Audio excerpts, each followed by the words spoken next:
Hello there.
Alright, my friend. Oh,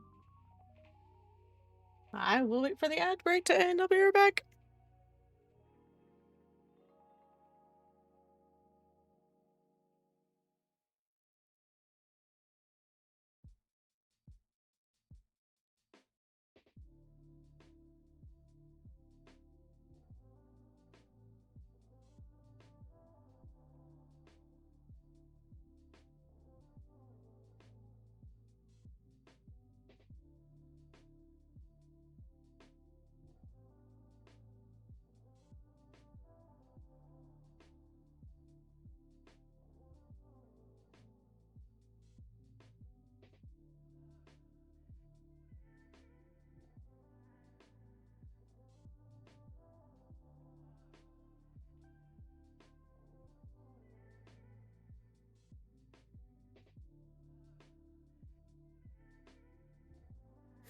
Okay, let's try that again.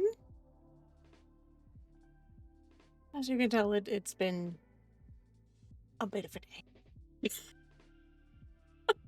I hope everyone is having an awesome start to or an awesome end to your Wednesday. Yeah, that should tell you something right there. Yeah, it's been a bit of a day. Not in a bad way, just busy. So you know, just bear with me a bit. Um, anyway, shall we? Okay. Good evening, everyone, and of course, welcome back to the Galactic Archives. If any of you are new here, my name is Meshla, and this is a quiet corner of the galaxy where we explore Star Wars storytelling through lore discussions, writing workshops, KOTOR adventures, and of course, story time from the archives themselves, which is what we're doing tonight. Tonight is a little special. 2 years ago, exactly on this day, I pressed the Go Live button for the first time as a Twitch affiliate. At the time, I didn't really know what this space would actually become. I only knew the kind of space I hoped it might be. Something quiet, something thoughtful, a place where stories could be taken seriously. Not just the big cinematic moments, but the quieter parts of storytelling too. The parts where characters wrestle with grief, or loyalty, or even responsibility. The moments where a single choice can change the entire direction of someone's life. Over the past 2 years, this place has slowly become exactly that. The archive started as a simple idea, a place to share the stories I was writing, but it grew into something larger. It became a place where writers can gather to talk about craft, where we take apart scenes to understand why they work, and where lore is treated like a history worth studying. Some nights we dive into writing workshops and talk about character structure or emotional arcs. Other nights we wander through the Star Wars galaxy together, running flashpoints in SWTOR, exploring old Republic stories, or just following where curiosity leads. Ooh, sorry. I did eye drops, I promise. And on nights like tonight, we open the archives and read. What's meant the most to me over these past 2 years isn't numbers or milestones, even though today is one. It's the people who keep showing up. Some of you are writers yourselves. Some of you are lore enthusiasts. And some of you lurk quietly while working on your own projects and listening while the story unfolds. And still, some of you have been here since the earliest days of this channel, when the archives were still very much finding their voice. Oh my goodness. Sorry. I swear I did eye drops. Oh my. Every community space has people who help hold it together. People who watch the doors, keep the peace, and make sure the place stays welcoming. Here in the archives, we call them our watchers, or in Discord's case, patrons. I might change that. The moderators and regulars who help keep the space calm, respectful, and supportive. The people who quietly make sure the archive remains what it was meant to be. A place where stories can breathe. We've also shared some incredible moments from the stories themselves. Marin's path has taken us through grief, recovery, loyalty, betrayal, and resilience. Through battles and quiet moments alike, through the kind of trials that test what it means to carry both a warrior's discipline and a Jedi's compassion. And tonight, fittingly enough, we're opening one of the darker chapters of that journey. The chapter we'll be reading tonight takes place during steps into the past during Marin's capture on Drakenwell, and the events that unfold around the Marine encampment. It's a chapter about endurance, about silence held under pressure, and about the quiet determination to survive long enough to come home. In many ways, it's a story about something this community understands very well, holding the line, even when the path forward isn't clear. Before we open the archive for tonight's story, though, I want to take a moment just to say thank you to everyone who has helped make this space what it is. Whether you've been here for 2 years or 2 minutes, you're welcome here. Oh, I may have to stop and do eye drops again. That obviously didn't work. Oh my word. I am so sorry. I've also been staring at a computer most of the day. No, I'm not crying. My eyeballs are hating me. Oh my goodness.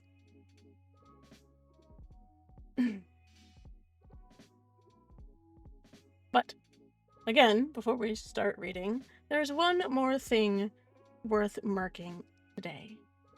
Every archive, every library is a place built around stories and that has people who keep the watch over it. The one who makes sure the doors stay open, the shelves stay in order, and that everyone who enters feels welcome. Here in the Galactic Archives, those are our moderators, our watchers, and tonight happens to be the birthday of one of our moderators who helps keep this place running smoothly, Wraith Valak. Wraith has been a part of this archive for a long time, helping keep chat friendly, helping keep things organized when the conversation gets lively, which, let's be honest, not too often, and quietly supporting the work that I do here. So before we begin, I'd like everyone to take a moment to wish Wraith a happy birthday. If you're in chat, feel free to drop a birthday message or heart in his honor, or toast if you swing that way. And Wraith, thank you so much for everything that you do here for us, and I really hope that you've had an awesome day today. So, thank you. Yep. Yeah. I'm a bit discombobulated today. I'm sorry. Trying to do all the things. Alright. Sorry. Trying to do something.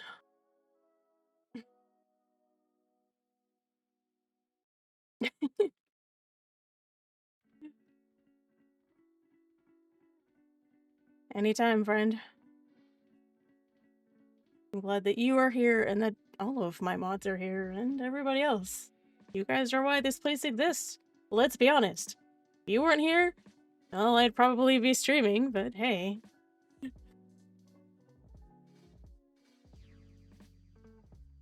Alright.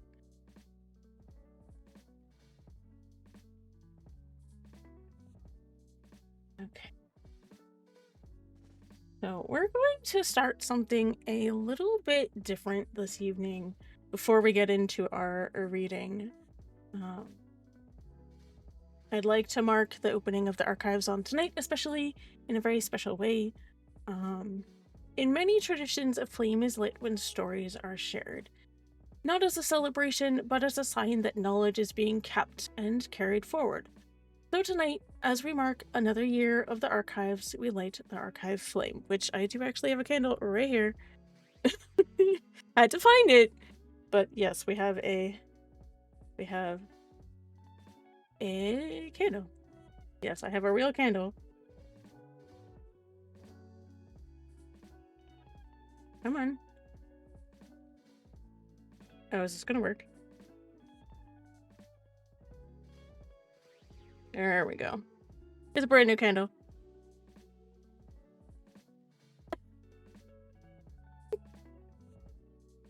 So, oh, you can kind of see it.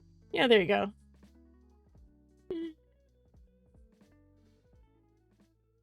So I'm calling this the Archivist's Candle.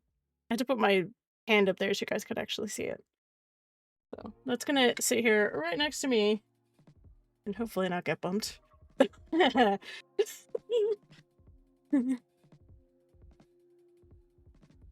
As you can tell, I'm a little bit discombobulated today.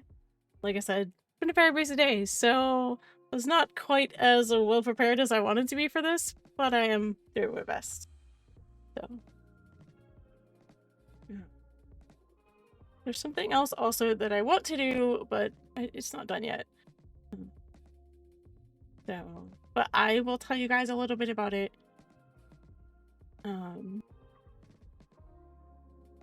So the other thing that I wanted to do to mark the 2-year anniversary is something that I actually came up with that ties back into Patani culture. It's called the Watcher's Thread, or Rasa Vahalan. In Katani culture, time isn't always marked with celebration. Sometimes it's marked with a thread or a candle. A memorial thread or a memory thread is built slowly, one strand at a time, each thread representing a season of service and the people who stood watch during it. Tonight marks another year the archives have been open, so we're going to add another thread to the cord. I'll hopefully have it next stream. Not for numbers, not really for milestones, but for the time spent here together, listening, writing, thinking, and keeping the stories alive. So, again, that's a way to mark the fact that we've all been here for 2 years, kind of walking each other through this journey, because let me tell you, honestly didn't think I'd get this far. So, again, thank you for each of you for being here. All right. Okay.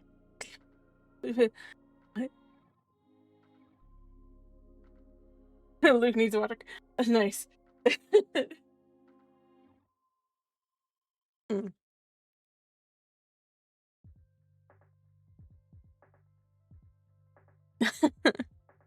Alright, I am shifting things around a little bit, so hopefully I don't knock things over. Actually, you know what? We're gonna do that. Trying to not get the candle near important things, you know, but it will stay here. There we go. Hi, Ajo. Welcome in. Oh. Okay.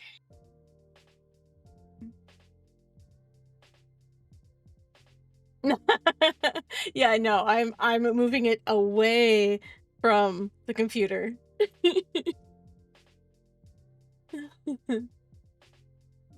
Okay. I also want to tell you guys that while I did mention it earlier, we are reading one of the heavier chapters tonight. So instead of reading my usual 2, I am reading 1. So that I don't overload any of us, including myself, because it's been a very busy day. So. Alright.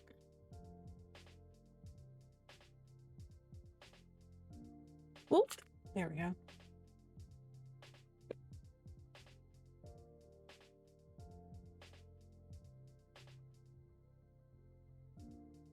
Okay. Coffee crystals, ma'am. Hello. Good to see you. All right. So, yes, we are going to start reading here in just a minute.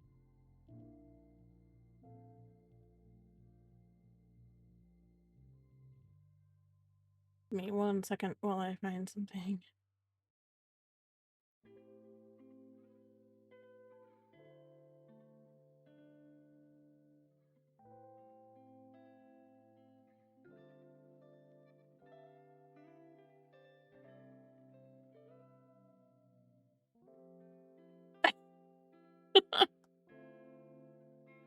I appreciate you.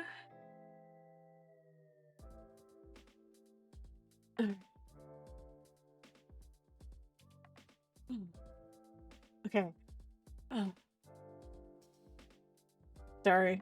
Lost my train of thought there for a second. I was trying to find something, but it's fine. We'll deal with it later.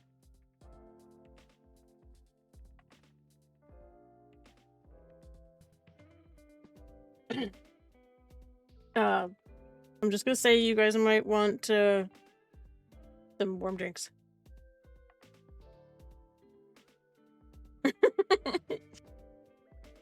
Okay, I'll try and remind you later.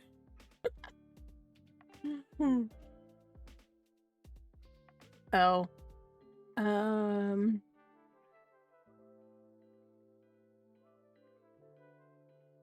You know what?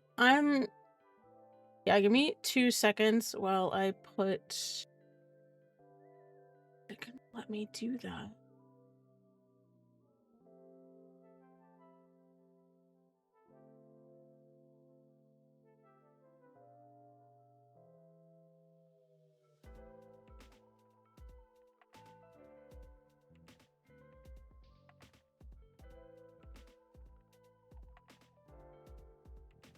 Alright.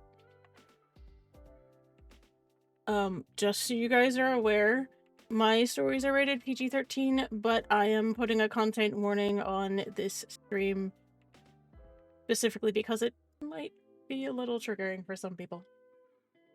Just fair warning.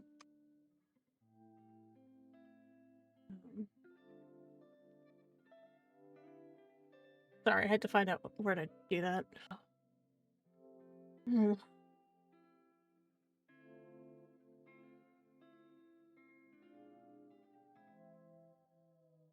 Oh, did it change something? Sorry. Not spicy, not in that way.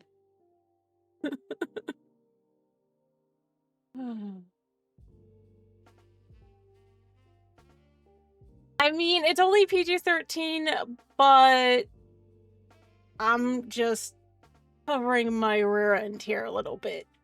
Okay? It's not like R-rated or anything, but just putting it out there.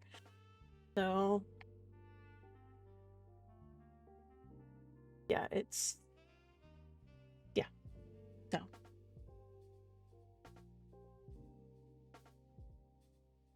I'm covering my rear end, okay?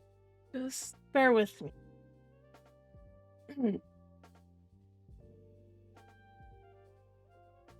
That's actually the first time that I've done that, so... And it feels weird to do that on my anniversary stream, but like I said, I'm covering my rear end.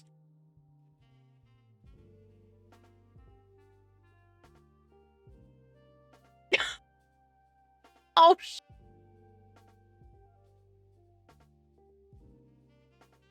You're gonna make this really difficult, you know that?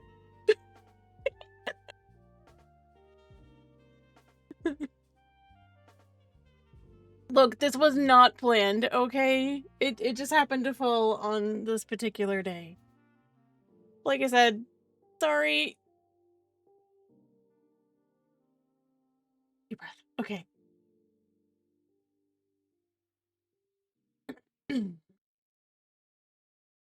Let me know if I need to change levels or... No. No.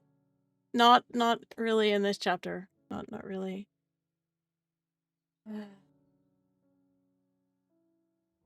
Steps into the past. Chapter 18. Threaded in silence. Chains of static silence. The cells stank of rust and coolant, a scent that clung to every breath and burned in the back of her throat as Marin sat on her knees, her back forced against the cold Durasteel wall by magnetic restraints locked around her wrists and ankles.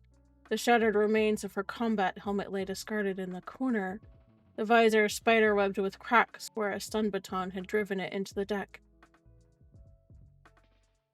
Dried blood traced a line from her temple to her jaw, crusted amid dirt and sweat. Each shallow inhale dragged over broken ribs with a dull, rhythmic ache. She focused on it because focus meant control. Control meant survival. A soft click preceded their arrival. 2 Deathwatch enforcers stepped in first, their rifles angled low. but ready. Between them came someone entirely different. A Chiss female, her presence cutting through the stale air like frost. She wore no armor, just dark combat leathers with a single lightsaber at her hip. What drew Marin's attention wasn't the weapon. It was the weight, in the force. The cold pressure that pressed down on her mind, subtle but suffocating. A deliberate stifling, smothering her connection like a damp cloth over flame. Something burned through Marin's veins, bitter and heavy. They'd injected her with it shortly after her capture, a force suppressant, crude, but effective. The usual rhythm of the force around her, that quiet hum of the galaxy's heartbeat, was distant, muted. She reached for it and met only static. The Chiss knelt in front of her, her eyes glowing faintly red in the dim light. She studied Marin like a puzzle with missing pieces. "You carry old scars," the Chiss said, her voice low and even, her words accented but precise. A gloved finger traced the side of Marin's neck just above the half-faded burns from Collier's lightning strike. "And yet you survived."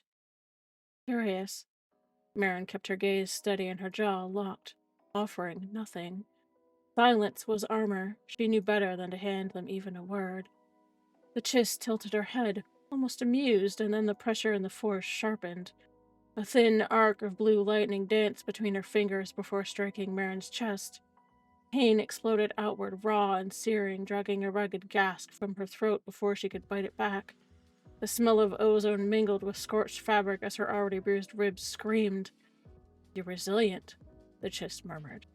"But everyone breaks. I want numbers, fleet strength, patrol schedules. How many ships can your people muster in 2 rotations?" Marin tasted copper but said nothing. She had trained for this. The quiet discipline of Darha, Iran's training, Ethan's voice in her memory. Pain is a moment. Do not let them own it.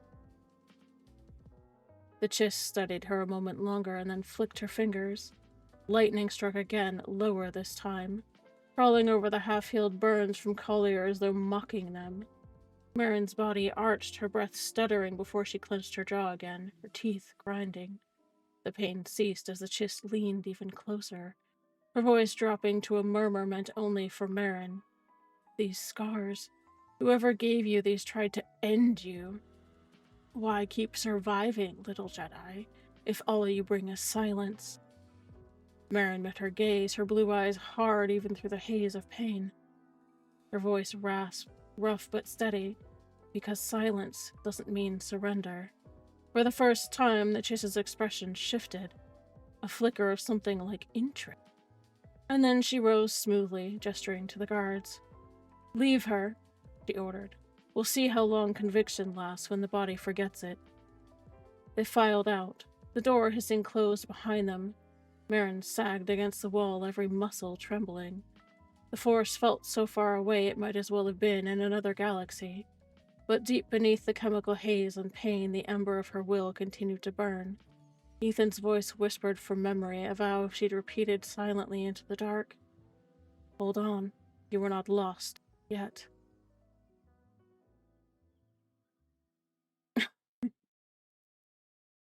Even ad starting in just under 5 minutes. Like I said, I did warn you.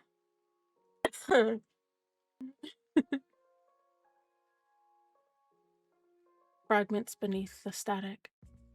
Consciousness returned like a failing comm signal. Brief flickers of light, sound and sensation cutting in and out before fading again to black. Marin dragged herself toward awareness, even though it felt like trying to swim upward through oil. Every movement of her mind weighed down by something heavy and unnatural.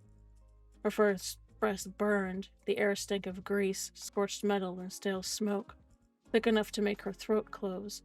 She coughed weakly, the sound scraping raw, and realizing only then that her arms wouldn't move.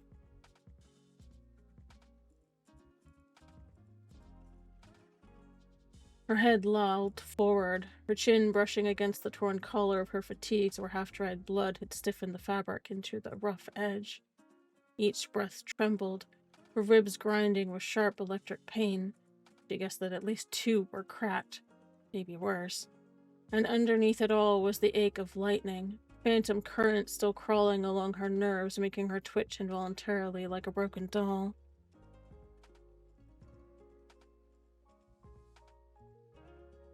Marin tried to focus on the force, on anything beyond the haze. But at the instant she reached for it, nausea punched through her like a blade, followed by a wall of static that roared behind her eyes. It felt wrong, chemical, artificial. Her thoughts were sluggish, like someone had poured grit into every connection she had to the living current that normally flowed through her. The force was there, distant, but trying to grasp it was like digging her nails into electrified glass. She pulled instinctively against the restraints, her breath catching in a near-silent snarl before pain and vertigo forced her still. She remembered the needle, the flash of metal just before the chiss had leaned in close. Her voice cold and clinical, words she wouldn't hold on to now. Then lightning, again and again, until everything was fire and helpless convulsions. That was all she had left. Jagged shards of memory cutting through the fog, too sharp to ignore but too broken to make much sense of. Collier had already left, burns lacing her neck and collarbone. Now, fresh ones layered over those scars, tender and raw. Every time she swallowed, the skin pulled painfully under her jaw where a stray bolt had grazed it. Boots scraped faintly on the durasteel somewhere outside the holding cell. A door hissed open, slow and deliberate, flooding the chamber with harsh, white light. Marin squeezed her eyes shut against it. Her eyelashes crusted with soot and dried blood. 2 sets of footsteps entered, maybe 3. She forced herself to lift her head, her vision swimming in and out of focus. Through the blur, she made out the precise silhouette of the chiss, her posture as composed as if they were walking into a meeting room instead of a torture chamber. The glint of her red eyes under the shadow of a hood sent a prickle of instinctive warning down Marin's spine. No words were exchanged. None were needed. The chiss merely observed her for a long, unreadable moment, her hands clasped behind her back. Marin stared back through the curtain of her hair, her jaw tight despite the weakness dragging at her body. It wouldn't give them anything. Not even the satisfaction of flinching. The chiss tilted her head slightly. A bird assessing a wounded creature, and murmured something in a tongue Marin didn't understand to the armored deathwatch beside them. The soldier nodded once and withdrew. The operative lingered a heartbeat longer, her gaze sharp, before turning and walking out with the same unhurried steps she'd entered. Silence they left behind was worse. Ooh, I'm gonna pause there, actually, because we're about to have an ad. I'm so sorry. Yes.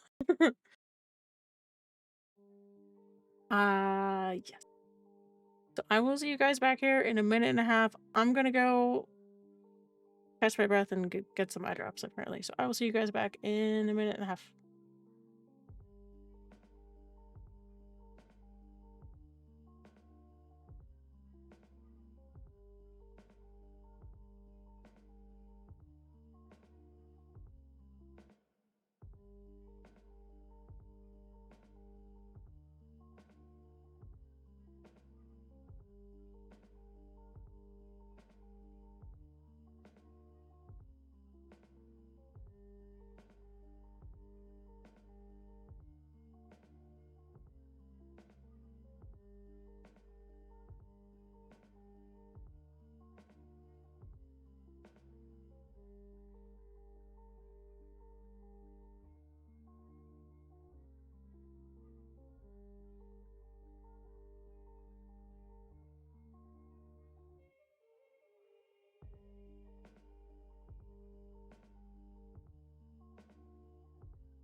We are back from our ad break. Thanks so much for hanging out during that. I appreciate it.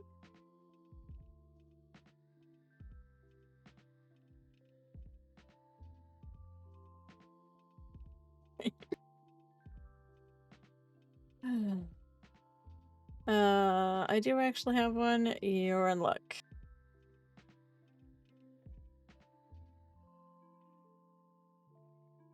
Welcome in, G-Train. Thank you for the welcome back, Asia. I appreciate it. I could get a shout out for G-Train. That'd be fabulous. I do have a vocabulary word for you guys today. It is actually the word I used earlier, Rasa Vaholin, which is, its literal meaning is cord of the watchful memory or thread of the witnessed vigil. A Rasa Vaholin is a cord, a woven thread used to mark the passage of time spent in shared service, watch, or stewardship, which is what we're doing here in the archives. Each thread added to the cord represents a season or span during which a duty was maintained and witnessed by others. Unlike memorial braids such as the Nataran Vahalia, which honor the fallen, the Rasa Vahalan records time carried forward together, a living acknowledgement of endurance, community, and responsibility. The cord grows slowly over the years, with each added strand recognizing both the work performed and those who stood witness to it. So that is actually a word that is relevant to today because I talked about it earlier. Well, so that is our word for today. Let me get you the actual spelling for it.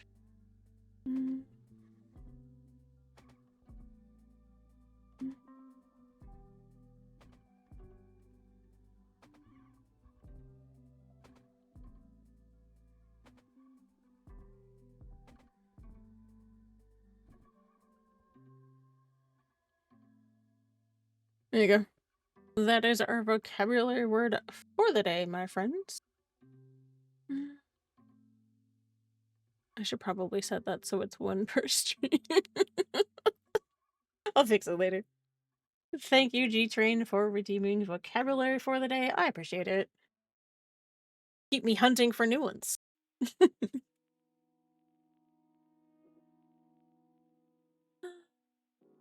Yes.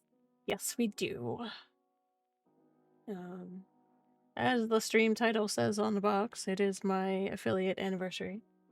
So I am celebrating by hanging out with you guys and reading, because who wants to read this chapter by themselves? Not me.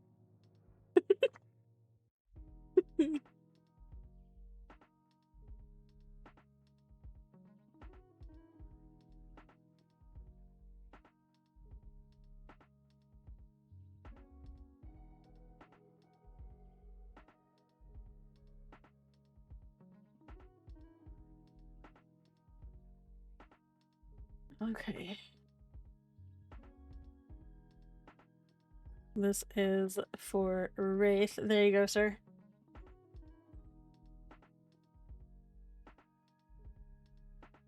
Okay.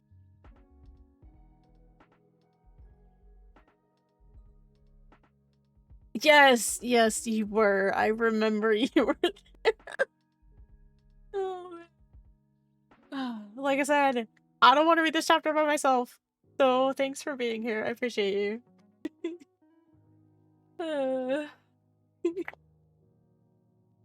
Alright.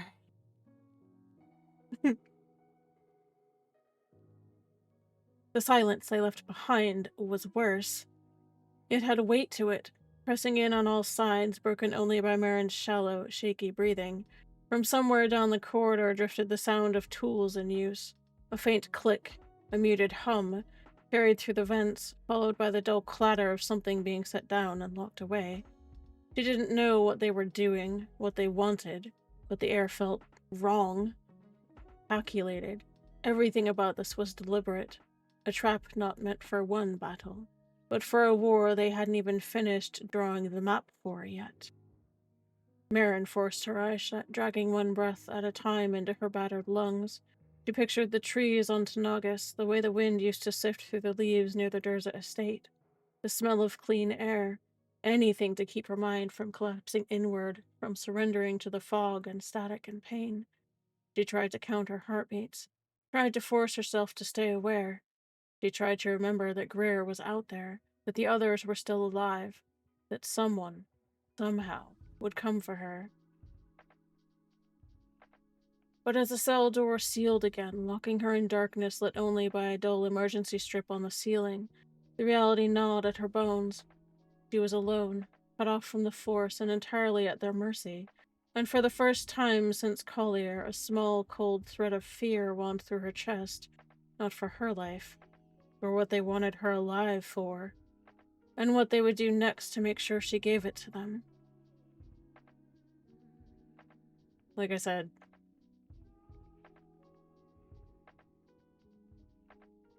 please feel free to tell me to drink water, have a stretch, take a break, whatever. I really need those tonight, and I'm sure you guys do too, because as difficult as it is for me to be reading this on this particular stream, it's, yeah. So, but it's just how it worked out. So,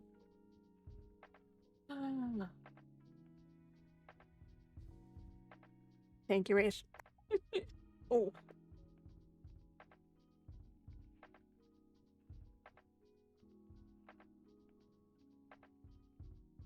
Thank you. Much appreciated. My spine appreciated that, actually. Thank you. There we go. Alright.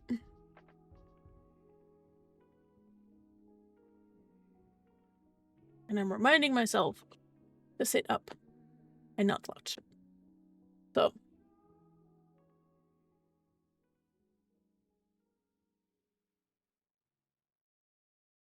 Signals in the ash. The Marine encampment was quiet in that strained, brittle way every Marine recognized before dawn. A stillness that wasn't peace, only waiting. The perimeter fires burned low, with embers casting faint orange halos through the mist clinging to the low ridges surrounding the encampment. Shadows stretched long between Durasteel prefabs and canvas tents, everything wrapped in the muted rumble of distant industry. Greer crouched near the command tent, his combat helmet balanced on one knee, a battered datapad in his other hand. His eyes weren't really on the display. They were on the horizon where the compound lay hidden behind the dark ridges, his jaw set like carved stone. 6 hours since Theta 9 vanished into that trap, and they had nothing. No signal, no beacon, just silence and smoke where their link should have been. Hi, Ewakalorian. Welcome in. Terribly much. I'm a few pages into reading the chapter. Welcome in. I know that I know that you have been here before, so welcome back. I'm currently reading chapter 18 of Steps into the Past. So settle in, grab a cup of coffee or tea, and hold on tight, because this is a bit of a heavy one. So that's why there's a bit of a warning on the stream content. Sorry. It's not like super heavy, but I just put it there because in case people feel triggered. There we go. I can see. Cool. Yes. You know, if you wear glasses, really important that you can see out of them. That's why I keep a cloth right next to my computer for that purpose. Oh my goodness! Thank you, Ajo! You are amazing! Thank you so much for the subs and the hype train. Oh my goodness. So, ooh, we got the Sniper at 13, Foxy Raven, G-Train, Grizzed, and Iwakalorian just received subs from Ajo. Thank you so much, sir. Thank you. I appreciate you. Oh my gosh, Dorzen, hi! Welcome in.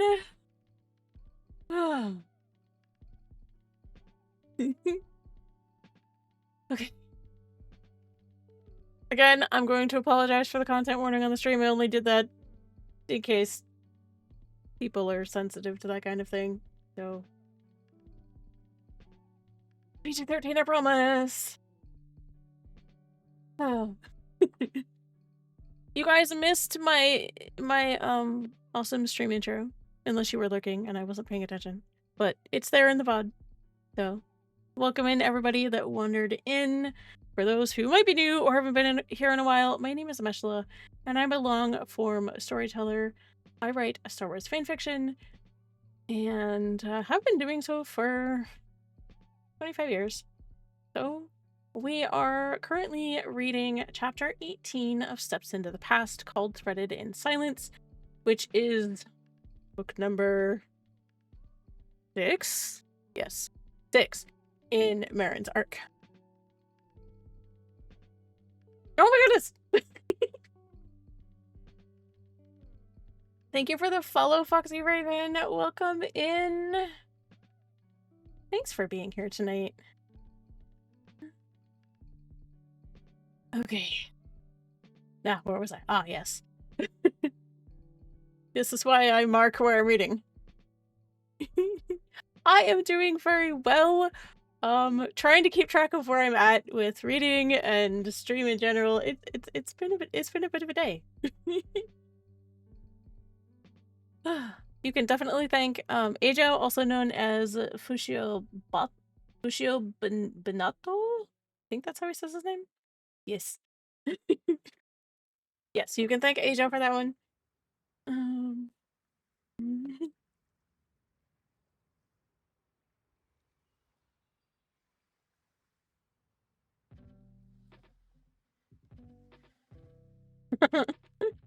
That's Ajo. Alright. I need water.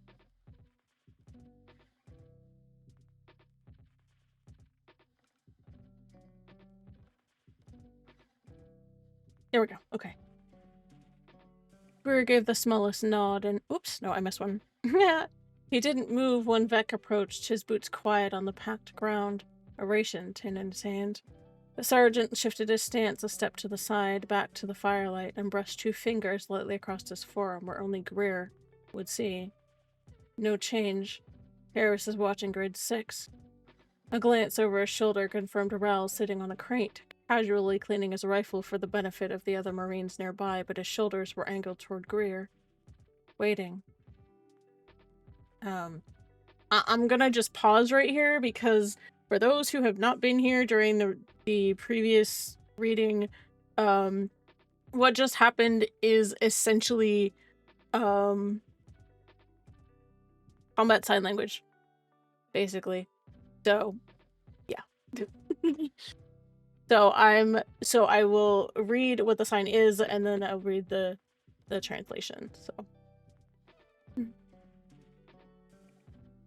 Greer gave the smallest nod in reply, a subtle twitch of his chin, and adjusted his datapad as though scrolling intel.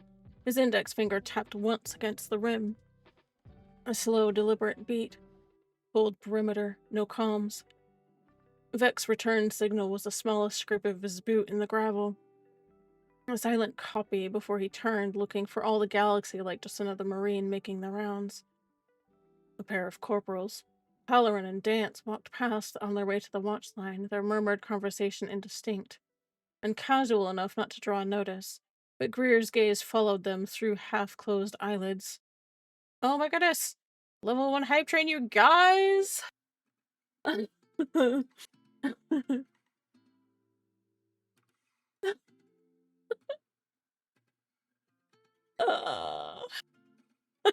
sorry. Oh, you guys.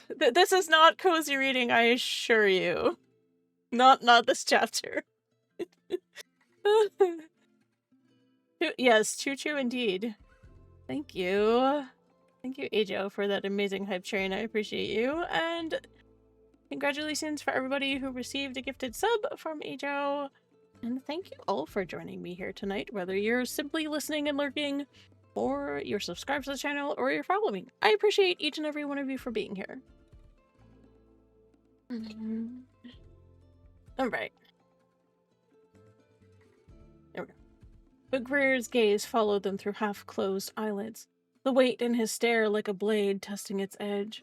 Every instinct screamed that those two were wrong, not sloppy, not obvious, but wrong in a way that experience alone could read. He couldn't call it yet. Couldn't risk saying it. Not here, not without proof, but the unease coiled low in his gut, heavy and cold. Harris emerged from the shadows near the perimeter sensors, crouched to double-check a relay and lingered just long enough to rub a knuckle over his gauntlet. A small, deliberate motion. Dead zone. No signals. His eyes met Greer's for a fraction of a second before he moved on, his posture loose and unconcerned for anyone watching. Ral's rifle clapped softly as he slid the bolt home and set it aside. His left hand brushed the edge of his thigh. 2 quick taps. Extraction beacon never fired. Greer's response was a faint exhale, a shrug that wasn't one. Theta silent by choice, or not hers. The fire popped sharply, making Vet glance toward the watch line where Halloran had stopped to light a fresh stim stick. Dance leaned in to say something, the two of them sharing a low laugh that didn't reach their eyes. Greer saw it, marked it, and said nothing. He rose to his feet, sliding his helmet back on with a soft hiss of the seals. His gaze swept the camp once before cutting to Vec, Ral, and Harris. One gloved hand flexed at his side. Stay ready. We move the second we get anything. No one else in the camp would have seen it. To anyone looking, it was just another night on the line, another quiet before the storm. But to Greer and the men who'd gone in with Theta 9, it was the only way to breathe through the waiting, the silent pact they all carried in their bones. They would hold here, because that was the order. But if there was even a whisper of her signal, every last one of them would burn this planet down to bring her home.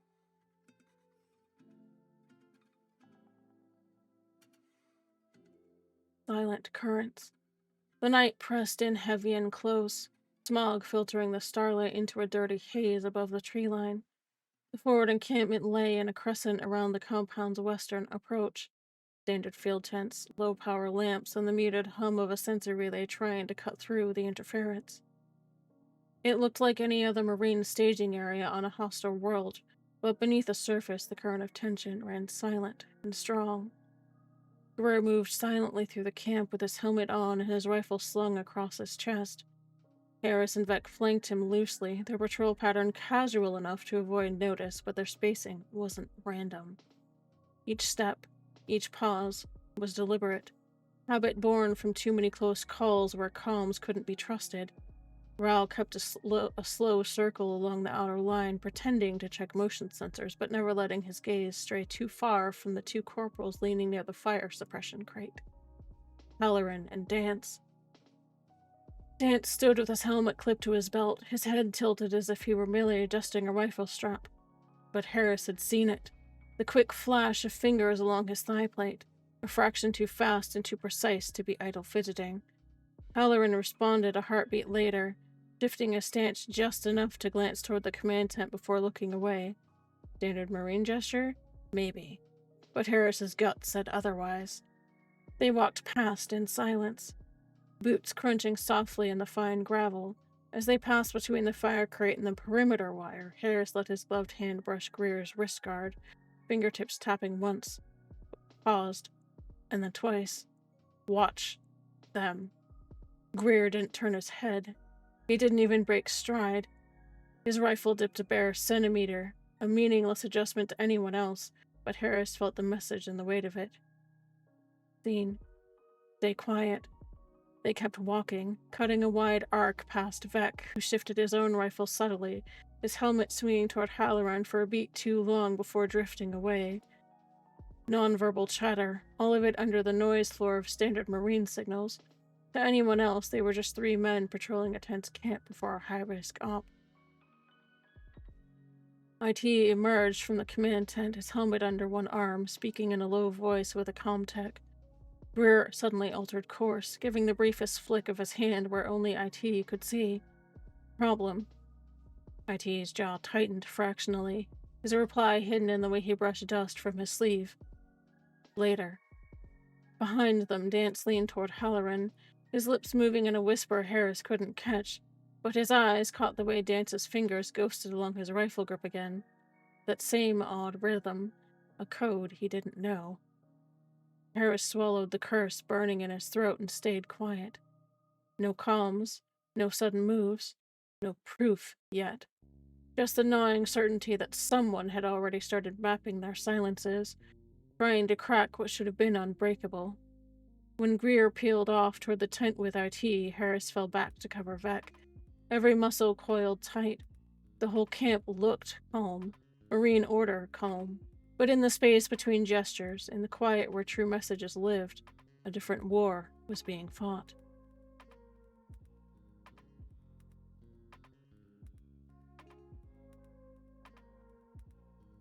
Ghost. Talk. The tent's thin canvas walls muffled the outside sounds to a faint drone.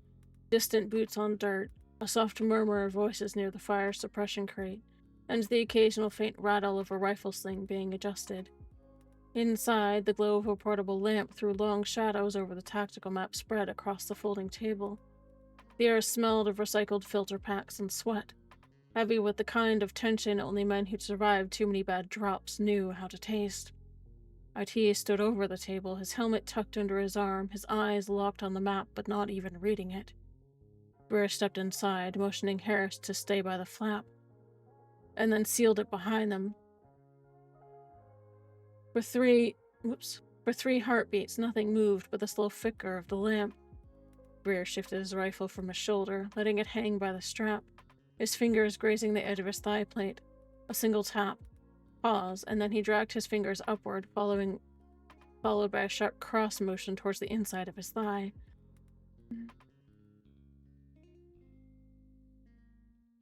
Oops.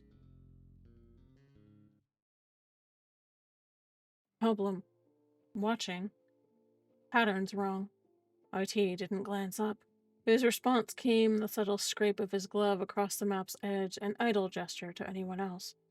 Which, where his visor tilted just enough toward the camp outside, and then his hand brushed his belt buckle in a steady double tap. Both talking in shadows. IT's jaw tightened. He leaned over the map, his pen tapping the grid as if marking coordinates. Noise? Or signal? Greer flexed his fingers once, slow and deliberate, near his trigger guard. Signal. Feels practiced. For a long moment, IT said nothing. The silence carried weight. Finally, his thumb brushed the corner of the map, tracing a small circle. Eyes on. Quiet. No moves yet. We have an ad starting in about 3.5 minutes. For anybody who just wandered in, my ads are 1.5 minutes long, which is a great time to go get yourselves a drink of water, have a stretch, grab a snack. So, please take advantage of those. I definitely do. I'm so glad you guys are all here tonight. Thank you. Greer's nod was the barest tilt of his head, his boots shifting as though easing his stance, though every line of his body remained coiled and sharp. He didn't need to say what they both knew. Greer's op was already risky. If the leak came from inside the Marine's own perimeter, they were one breath from a bloodbath. IT set his helmet down and drummed his fingers on the table once, as though thinking through entry routes. We watch. We wait. We burn them only with proof. Greer let out a low breath, the closest thing to agreement either man would even voice. He turned towards the tent flap, brushing Harris's sleeve with 2 fingers as he passed. Stay close. Nothing loose. Harris gave a fractional nod, his gaze flicking once toward where Dance and Halloran stood in silhouette near the fire suppression crate. Predators waiting, or just Marines passing the time before a fight. It was hard to tell in the dark, but the current running through the encampment stayed sharp enough to cut. Greer stepped back into the night, his helmet visor sweeping the camp. Every movement he marked from here on would be calculated, every gesture measured. Whatever was coming, the silence around it was already deafening.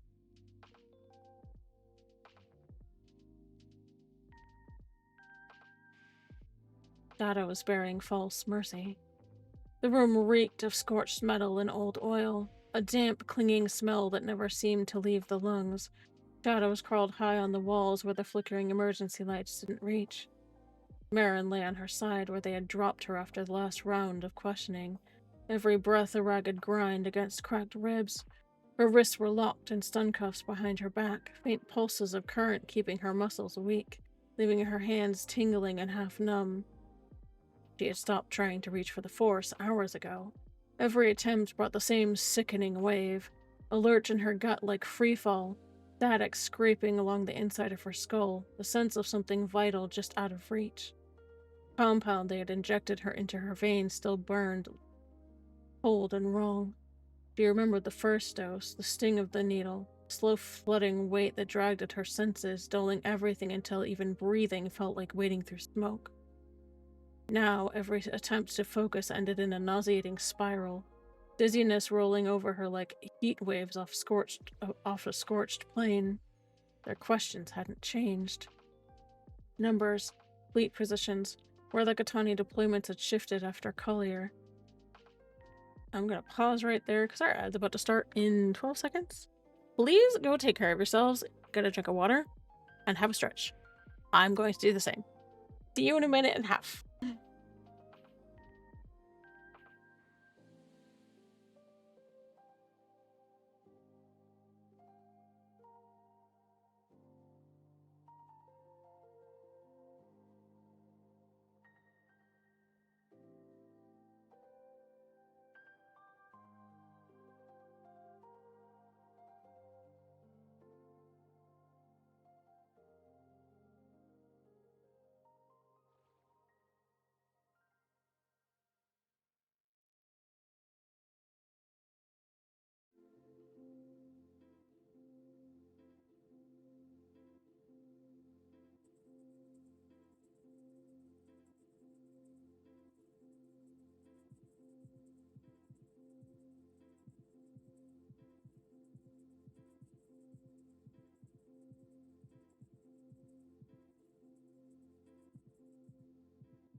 All right, my friends, welcome back from land. I appreciate you. Here we are. She had stared through the visor of the nearest armored figure, blood drying on her lip, and given them nothing. Aran's lessons whispered in the back of her mind, ragged and faint, but still there. Silence is a weapon. They can't twist what you don't give them. So she gave them nothing, even when the chiss with the red eyes lifted her hand again, lightning crackling between her fingers before it lanced into Marin's body. Thank you for the lurk, Ajo!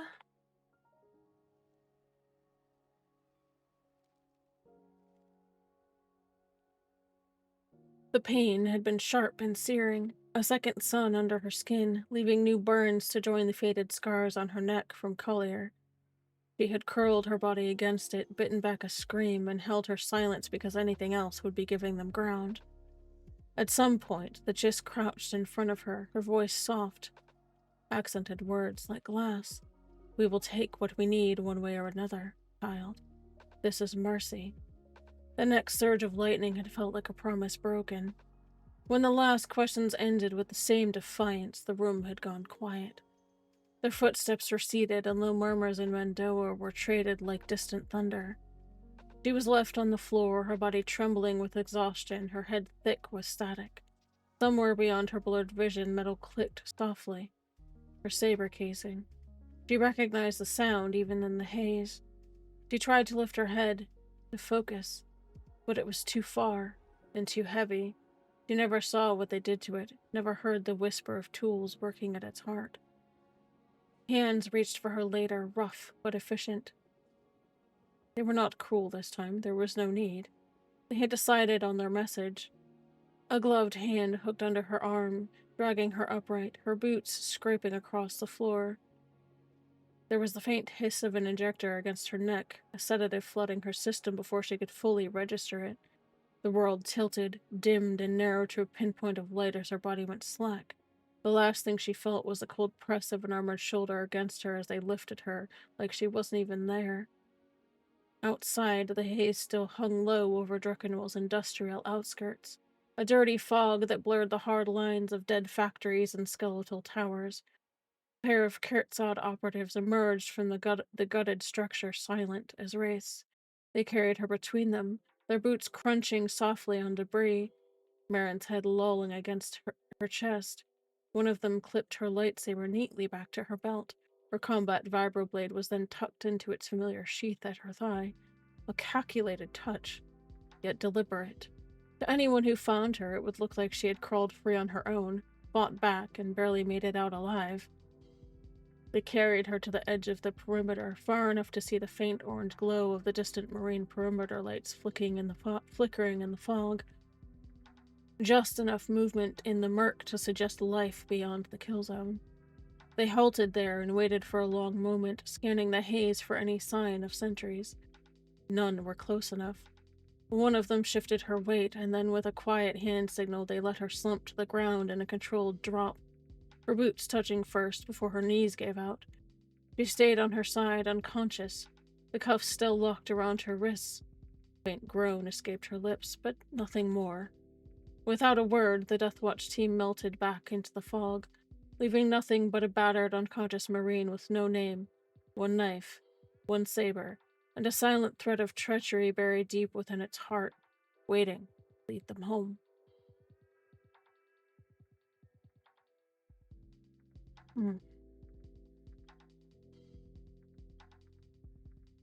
Beneath the shroud, the gloom had thickened into a vicious haze, a predon miasma thick with the stink of industrial coolant and scorched metal, drawn in ghost trails from the compound beyond.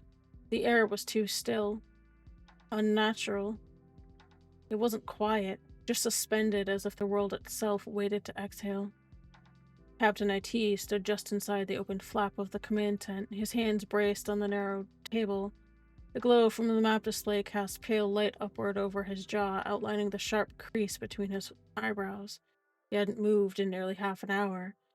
Every few moments his eyes tracked towards the perimeter, toward the shadows that veiled their forward observation point, and then back down to the silence on the screen.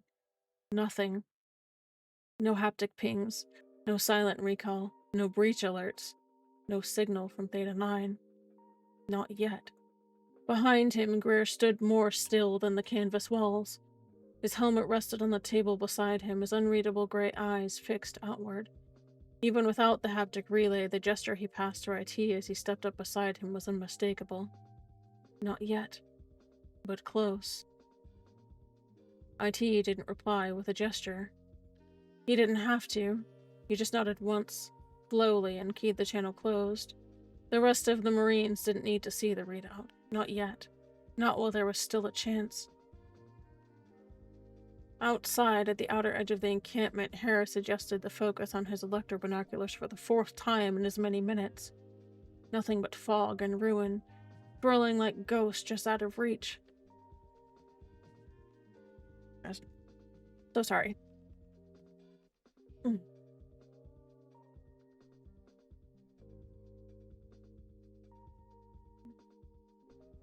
But he knew that feeling rising in his gut like acid.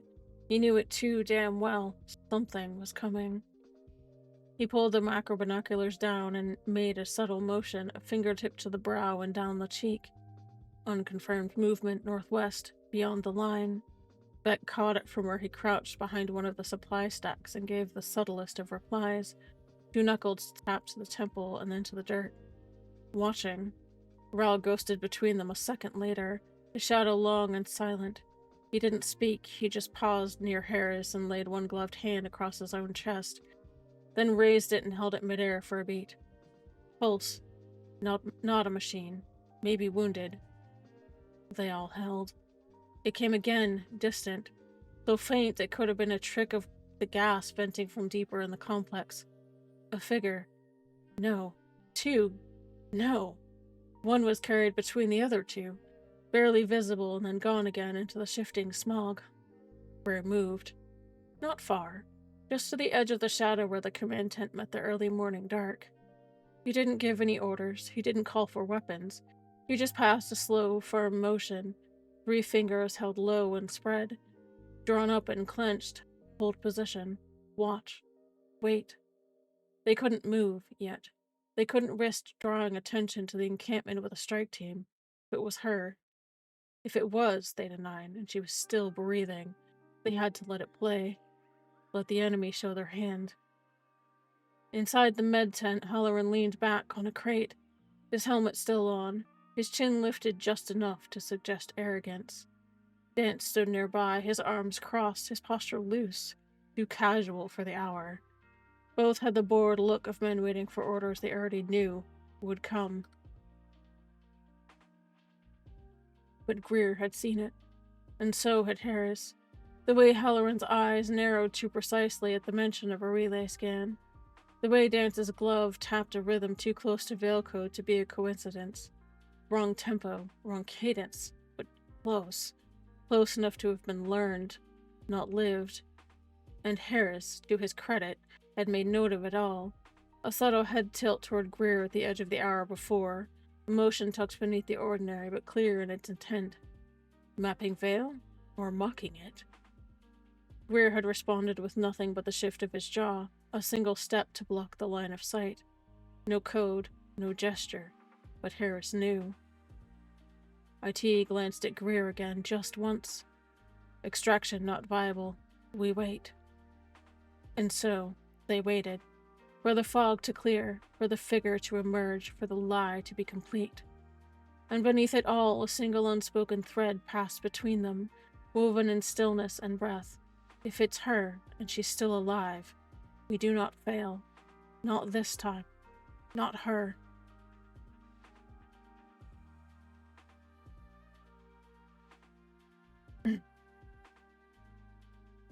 Echoes in the residue of fire. The world was spinning wrong. Marin's pulse thudded in her ears, a heavy, staggered beat that no longer matched the pace of her thoughts. Or maybe it was the other way around. Sound filtered in slowly at first. The whirring buzz of outdated machinery groaning in the distance, a faint metallic clatter borne by stagnant wind. The acrid scent of overheated starship coolant and rusted metal forced its way into her lungs before thought could intervene. Her body moved before her mind fully caught up.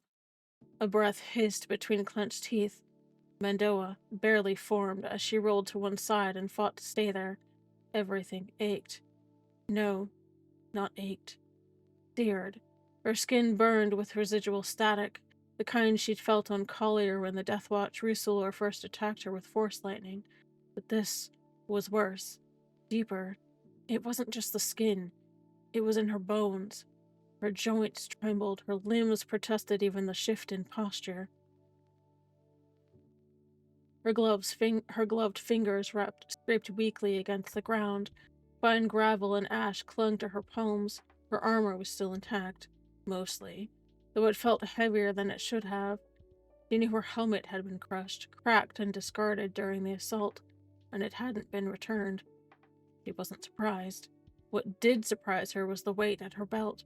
With shaking hands, Marin patted down her gear. Standard issue marine rifle, missing. One combat vibroblade, also gone. Her sidearm, stripped. But the hilt of her saber rested in its sheath again. Not by accident. Not forgotten. Her breath caught in her throat. One of them had put it there. Flipped it back in place as if she'd done it herself. The vibroblade was also back where it belonged, slid neatly into her outer thigh sheath. Another deliberate touch. A warning. Or bait. She didn't reach for the force. Not yet. She already knew what would happen. The compound was still in her bloodstream. She could feel it pulsing under her skin like a second corrupt echo of her own heartbeat. Every attempt to touch the force since her capture had brought only nausea and disorientation, along with the static that drowned her mind and muffled echo and dragged her down with it. Whatever they'd injected her with was old Katani tech. Guild work. Just like Bastine. A faint shift in air pressure drew her back to the present.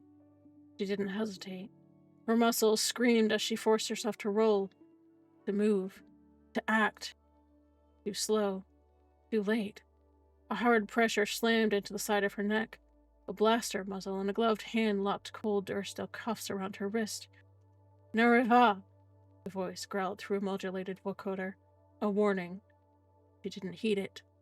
Her right hand snapped up and seized the attacker's wrist, driving his arm in the wrong direction. The joint gave with a sickening crunch, and the Kurtzad operative choked out a rasped curse as his weapon clattered to the ground. Marin didn't wait. She twisted and slammed the blade of her remaining vibroblade into the seam between his chest plates. The breath left his lungs in one last sputter before he collapsed in a heap. Marin sagged, the burst of adrenaline already ebbing. Her fingers were shaking so badly that it took 3 tries to retrieve the blade. When she finally did, she wiped it on the corpse's trousers and returned it to its sheath. The cuffs remained, locked and humming against her skin. But she knew the wiring, knew how to trace it, how to feel for the internal junction point without relying on the force. Ethan had taught her that. One snap, one faint click, and they dropped to the ground. She didn't have time to wait. The haze above the industrial zone was thick with smoke and a low, unnatural cloud cover. Gouts of steam hissed up from fractured piping that riddled the compound's outskirts. Marin staggered to her feet, her balance still off.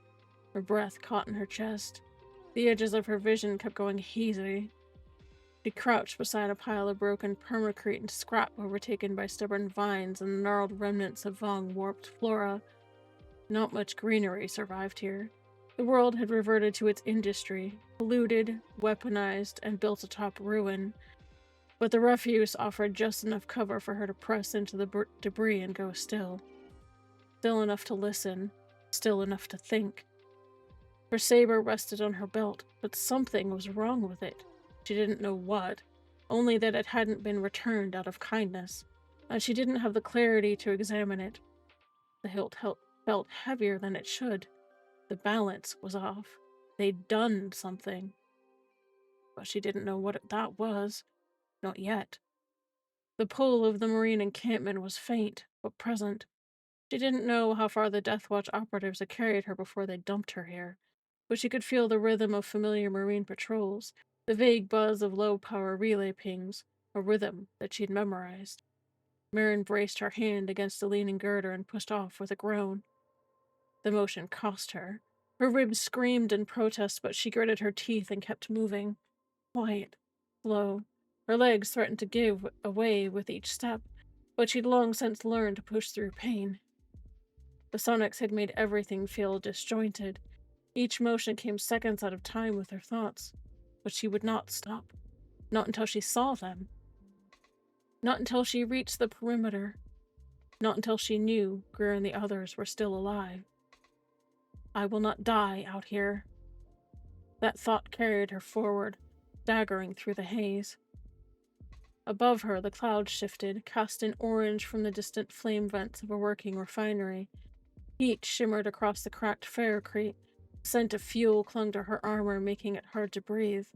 But still, step by step, Marin moved. Not toward survival, toward reunion, toward whatever came next.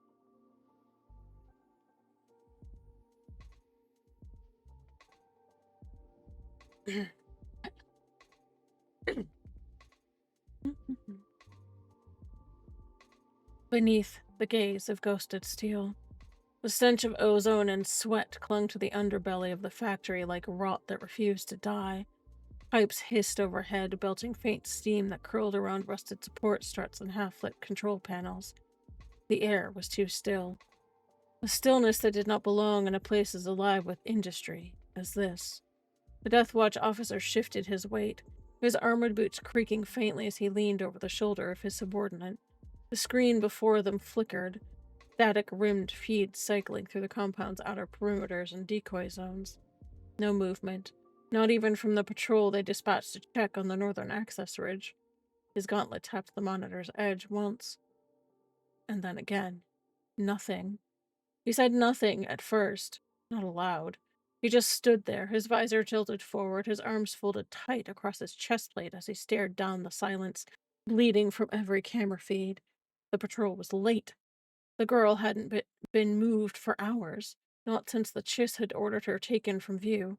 No comms, no status pings, no follow-up, just gone. His helmet twitched.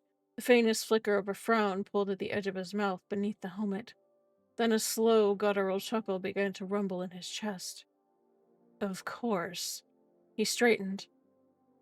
She's gone, he said at last, his voice sharp and low.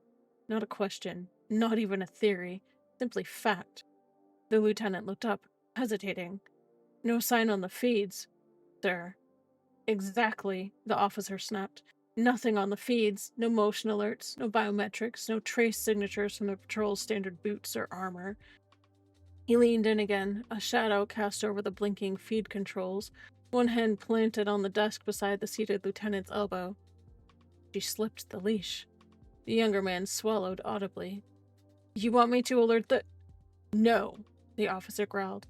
Not yet. Silence spread again. Thicker this time. She did this on Collier, too. Flipped from a noose no one thought she could. Slippery little Chakars got the favor of something riding her shoulders. That, or the Chiss wanted her to vanish. He pulled back with a snort, which might be worse. He paced once, slowly across the Duracrete floor of the command alcove, his bootfalls muffled by the low drone of the cooling systems.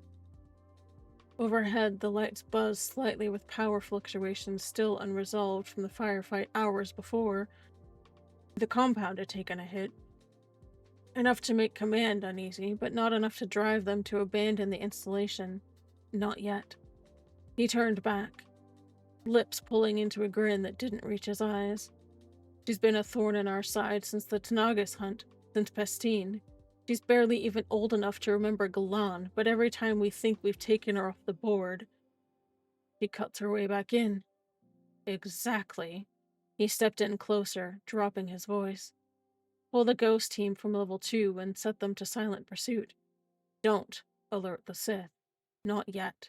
Let the Chiss stew in her own confidence. We find the girl before she clears the sector and we get the kill credit. And the tracker, if it works, leads us to her people. Maybe even to Catan. The lieutenant blinked, and then nodded sharply. Orders acknowledged. The officer's smile widened under his helmet, wolfish and gleaming, in shadow. Let her run. It won't matter. Not this time. He turned back toward the monitors, watching the haze writhe over the outside perimeter like ghost breath on steel. The movement hadn't come back yet, but it would. She'd surface eventually. Probably already crawling through the bones of this planet, bruised and burned and still too damn stubborn to die. He respected that. He'd still enjoy ending it.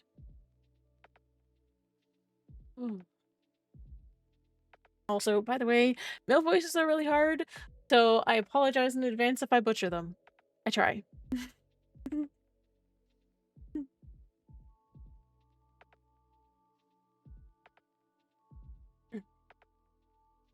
Ash between the stones. Marin moved like a ghost, half-conscious, half-feral, and utterly silent in her own mind.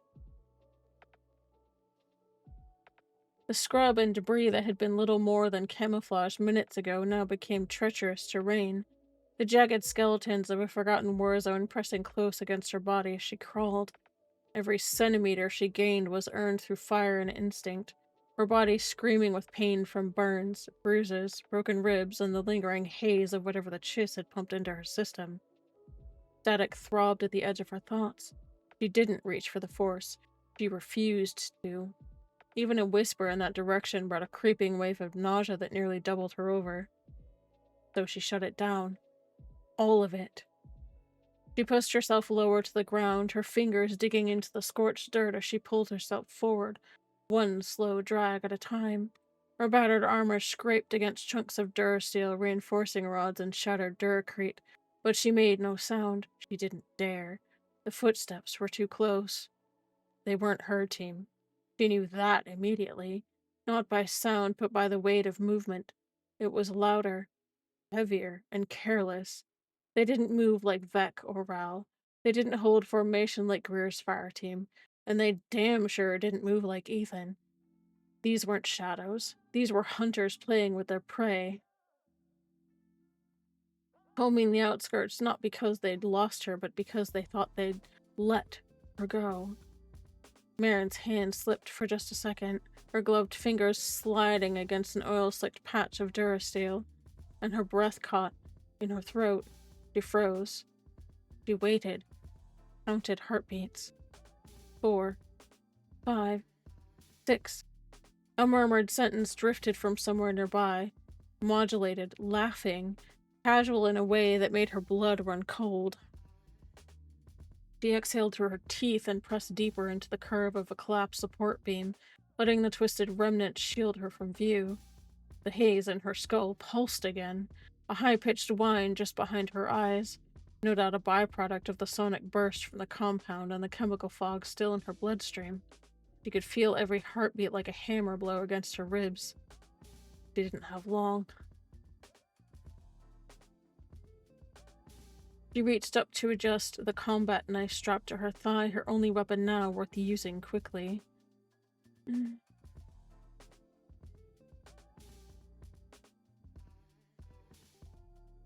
Oops.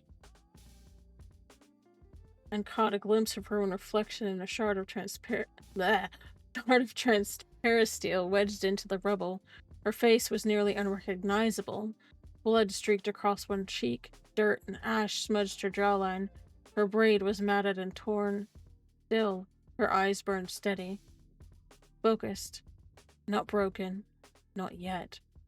Her fingers brushed her belt. Not to draw the saber, but to confirm that it was still there. It was. Flipped exactly where it should be. And that was wrong. Too right. Too deliberate. The balance was off just slightly, the grip warmer than it should be after so long out of her reach. She didn't need to look inside to know something was different. She didn't know what they'd done to it, but she knew who had. Jis had been precise in everything. Too precise. Marin had seen those kind before, through Jarius's caution and Ethan's instincts. She might not have known the whole game, but she knew when pieces were being moved without her permission.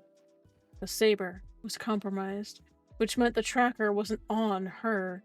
It was in something, and it was already working. Another set of footsteps, closer this time. Marin flattened herself to the gravel, ignoring the fresh pain that flared across her back as she slid beneath the rusted shell of what might once been a cargo hauler. Her breath rasped in her throat, but she let it go slowly, soft and controlled. Ethan's training whispered through her bones. Let the pain anchor you. Let the rhythm of the ground guide you. Don't fight the silence. Use it. Something clicked ahead. A proximity tripwire. Marin didn't even stop to think. She shifted her crawl path left by a handspan just enough. The motion was automatic, pure reflex. Years of drills. Darius's voice in her ears, firm and quiet, drilling her through in the forests of Tanagas. If you think you're being watched, you're already too late. Move anyway. The trap activated just behind her, barely audible, a low-frequency pulse that swept the ground like a net. She felt it pass through her, rattling her teeth, but she was already moving, already pressed low enough to avoid the worst of its sweep. Had she stood, even to glance around, it would have caught her square in the chest. They wanted her to run. That was the game, but she didn't. She crawled. She knew the Marine bivouac was still clicks away, and she had no idea what patrols had been set in response to her absence, or if Greer even knew she was alive. But with every meter she gained, she brought herself closer to that perimeter. To the ghost who might be watching the same tree line she now crawled toward, and every meter away from that cursed compound was one more breath of stolen air. Her body trembled as she reached the edge of a dry ditch, overgrown with low, vong-scarred brush. She slipped into it without hesitation, cringing as thorns tore across her arm, but she didn't cry out. She didn't even so much as wince. It wasn't the worst pain she'd endured, not by far. The footsteps faded into the distance. She didn't believe they were gone, not really. They'd swept back around. They'd track her the way wolves circled a wounded beast, slowly, methodically, with the patience of killers who believed time was on their side. And I'm gonna pause there because we're about to have an ad again. Go get yourselves a drink of water. I'll be back.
Welcome back from the ad break.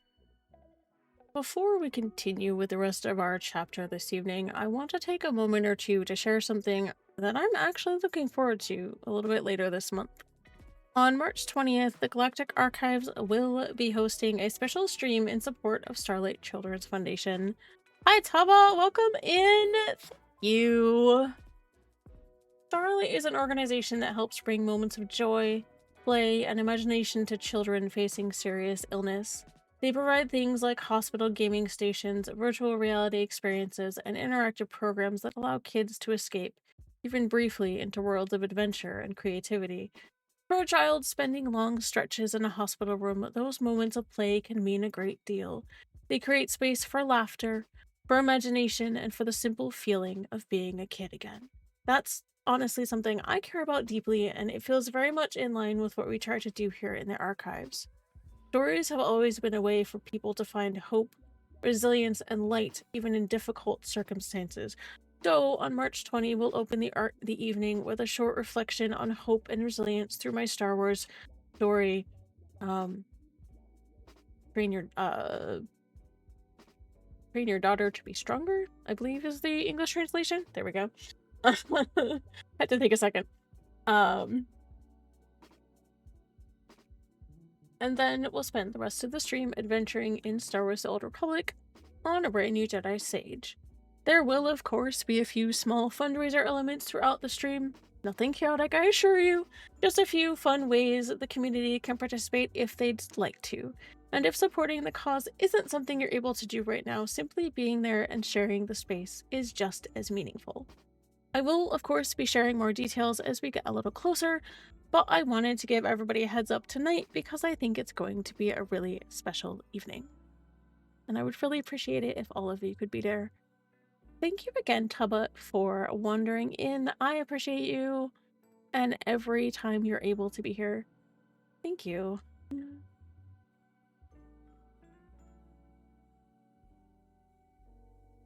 Okay.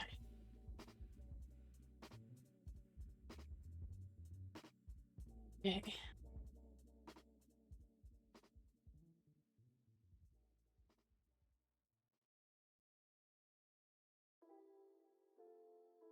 Here we go. What they didn't know, Marin Durza, and they didn't know that the one thing she had always done, always, was survive. No matter how many times they broke her, she clenched her jaw and started crawling again, toward the shadows, towards her team, towards the reckoning. Hi, Zenny! If I have a mod in the room, could I get a shout out for Zenny, please? That would be fantastic.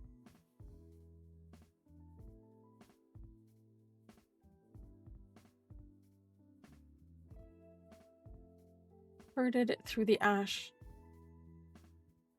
Oh. I appreciate you either way, Zenny. It's good to have you here. The ground beneath her palms was warm with the midday heat, baked dry by time and industrial fire. Cracks ran through the stone and scorched dirt like veins. Remnants of forgotten foundations and blasted clearings swallowed again by stubborn plant life. Oh, she did just post. Here we go. I got it.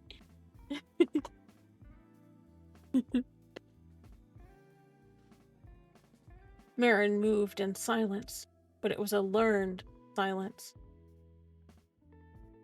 Not gifted. Her body was not quiet. The tremor in her hands, the scrape of her armor against jagged metal, the occasional hiss of pain she fought down behind gritted teeth. These were the costs of survival. Ugh, is Frosty roasting people again? I'll have to read that in a minute.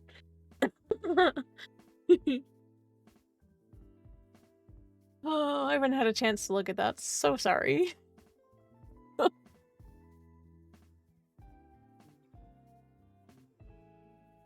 Sonics were still playing Dariem with her coordination.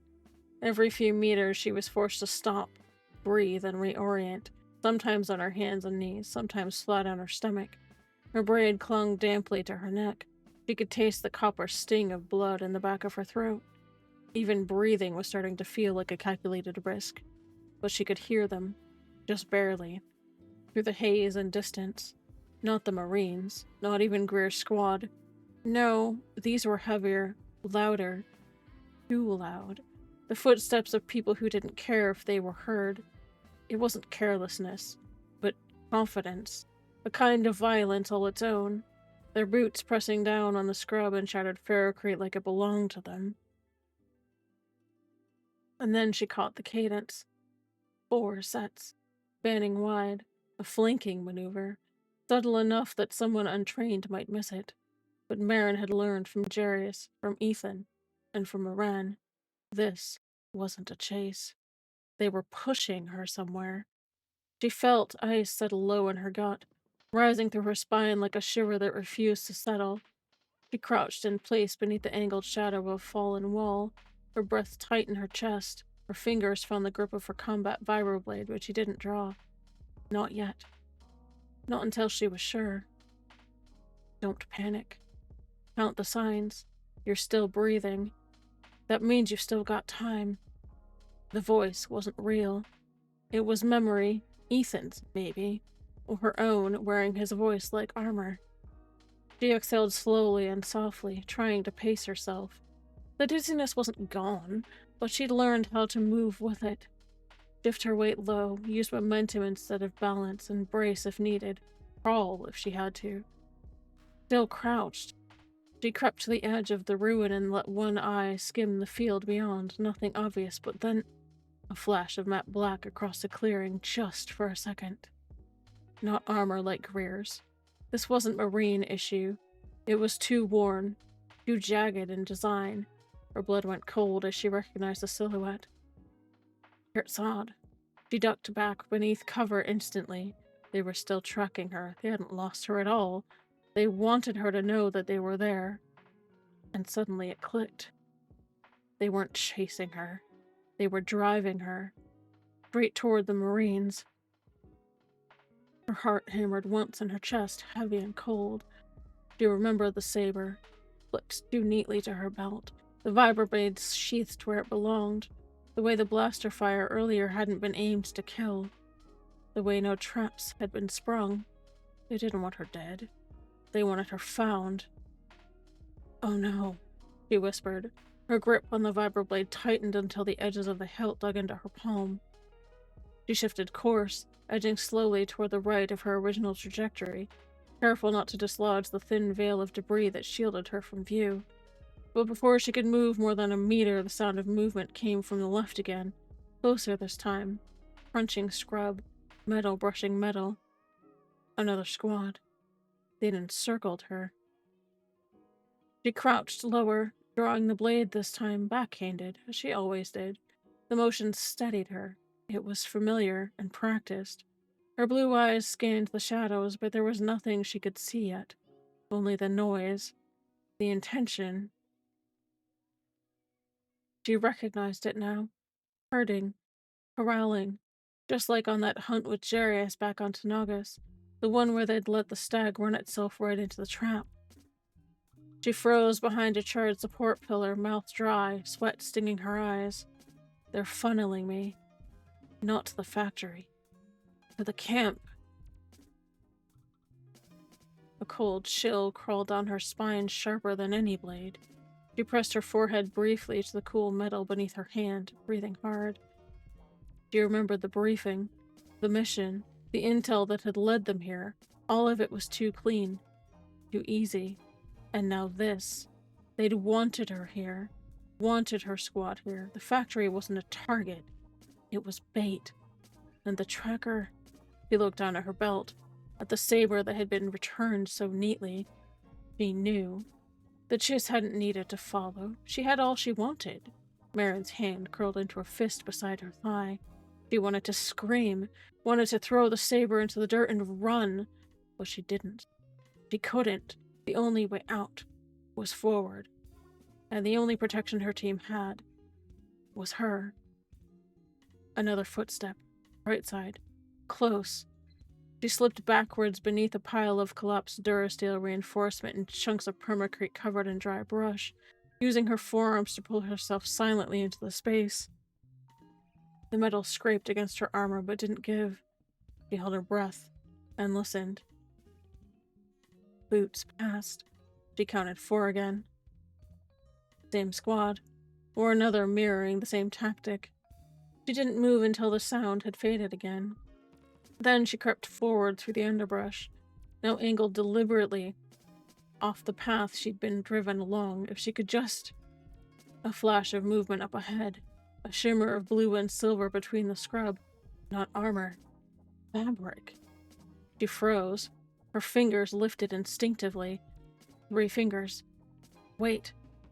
She tapped 1 finger. Observe. And then nothing. It was Veil code. Her own. And it was Greer's squad. She'd made it. Just not the way she'd meant to. Marin pressed both fists into the dirt to keep herself from collapsing in place. Instead, she took 1 last breath, crawled forward 3 meters, and then stopped just at the edge of the clearing. Let them see you. Let them take the risk now. Because she'd already taken hers. And the game had just changed. Some burdens are meant to be carried with no witness. Veil Doctrine, Oral Maxim. 16. The hardest moments of service are not the ones shared in briefing rooms or marked in after-action reports. They are endured alone, unseen, and without recognition or relief.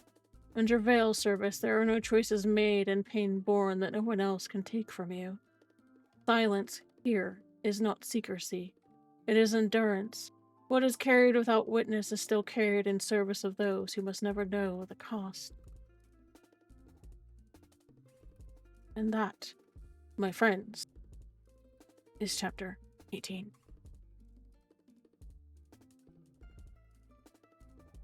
I don't know about you, but, yeah. Oh. Yeah. There was a reason I put a wording on this chapter.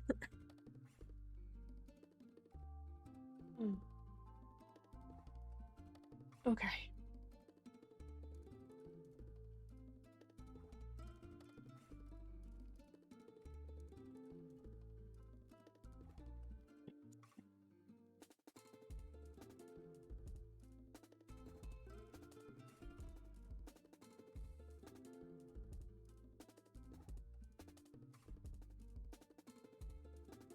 All right. Yeah, actually was a bit longer than I thought stream would be. But again, thank you for each and every one of you who was here this evening. And thank you for anybody who's new, who wandered in. Welcome in. Again, for anybody who wandered in after I started stream, my name is Meshla. I am primarily an audiobook streamer and a long-form storyteller. I have been writing Star Wars fanfiction for 25 years, and I'm really glad you're here and that I get to share my passion with you. So welcome in, and please make yourselves at home. Oh, I hadn't really planned to raid out or anything this evening. They kind of got away from me, if I'm honest. So, my plans for today got a little bit sidelined. So, yeah.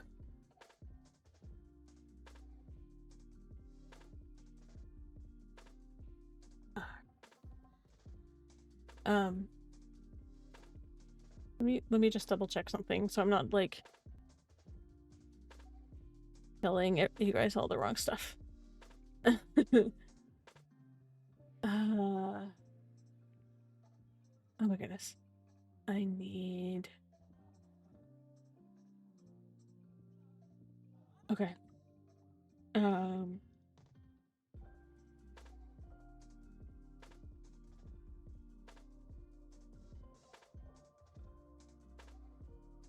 alright. So, here's my next schedule for my schedule for the next couple of streams. I will be playing SWTOR next Wednesday, March 18th, 7 p.m. Eastern. I will be playing Star Wars: The Old Republic on Wednesday, March 18th at 7 p.m. Eastern. Sometimes I'll do solo story questing. Sometimes I will get together with other friends from the archives and we will run content, flashpoints. Maybe sometimes I'll help people with story. It really depends on how we're feeling. I may actually run a character through Master's Enigma, which is the new content that just dropped. I've heard some very interesting things about it, so may take a character through that so you guys can see that, because everything that I've been hearing is fascinating. So, would love to have you guys around for that stream.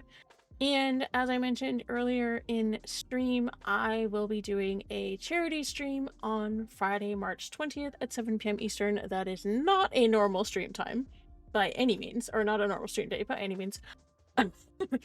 So that is a special stream that is specifically for a fundraiser for Starlight Children's Foundation. Give me just 1 second while I find the information for you guys, just in case you weren't here when I was talking about it earlier. So, yes. Here we are. On March 20th, which is Friday next week, I will be hosting a special stream supporting Starlight Children's Foundation. Starlight is an organization that helps bring play, gaming, and moments of joy to children facing serious illness in hospitals. It's a cause that fits very naturally with what I try to do here through story and imagination here in the archives. We'll begin our stream that evening with a short reflection on hope and resilience through one of my stories, and then spend the evening adventuring in SWTOR as a brand new Jedi Sage. And I will share more with you guys about that as I finalize all the details. I'm excited to be able to do that. I'm really, really excited to be working with Starlight again. So I would greatly appreciate if you guys could be here. Even if you can't donate, just being here would be fabulous. So, so those are my next 2 upcoming streams. And for those who have been paying attention, I will not be streaming on March 25th because I will be leaving for PAX East. So, will not be streaming that day. I'm just double checking something.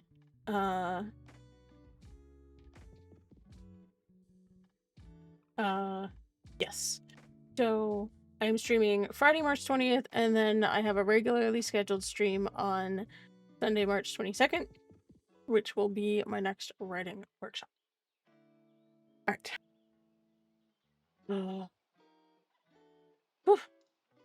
So yeah, there's a lot going on in the next couple of weeks. It's a little crazy. But I'm very grateful to have been able to share my stories with you and my passion with all of you, whether you've been here the whole time or are new for the last 2 years. You know, it feels really weird to say that. It really does. I can't believe that I have been streaming as an affiliate on Twitch for 2 years. That's mind-blowing to me, if I'm being honest. It's really mind-blowing. So again, thank you from the bottom of my heart for being here, and hope to see you again soon. And with that, we'll close the archives for this evening. Thank you all for spending time with me tonight. Whether you were listening, writing alongside stream, or simply keeping quiet watch in the background, it means more than I can really put into words, as I just tried to. Storytime nights are always a little different from our workshops or our lore discussions. When we read a chapter together, we're stepping directly into the moment with the characters. We feel the tension they're carrying, the uncertainty, and the weight of the choices they have to make before they know how things will turn out. Tonight's chapter was one of those moments. It's a place in the story where things narrow down to endurance. holding on, holding the line, and trusting that somewhere beyond the fog there are still people who haven't given up on you. Those kinds of moments are important in stories. They remind us that courage doesn't always look like victory. Sometimes it looks like silence. They remind us that courage doesn't. Sometimes it looks like refusing to break when breaking would be easier. And sometimes it looks like the quiet presence of others who refuse to leave you behind. That's something I've actually come to appreciate about everybody in this community, whether you're new or you've been here a while. The archives were never meant to be loud or flashy. I mean, here it is, my affiliate anniversary, and I'm reading a story to you guys. They were meant to be a place where stories could breathe, where people who love storytelling could gather, think, write, and share ideas without pressure or noise. And somehow, over the last 2 years, that's exactly what this space has become. So thank you for being here and helping keep watch over it. And before we leave for the evening, I want to spend a moment and thank our moderators for being here and keeping the space welcoming and safe for all of us who are here. And once again, Wraith, if you are here, happy birthday. I hope it's an awesome one. And next time I see you, we will be playing some Star Wars The Old Republic. I hope to see you then. Until then, take care of yourselves, keep writing if you're a writer, and keep imagining if you're a dreamer. And keep the stories alive in whatever way you can. Take care of yourselves, and I'll see you next time.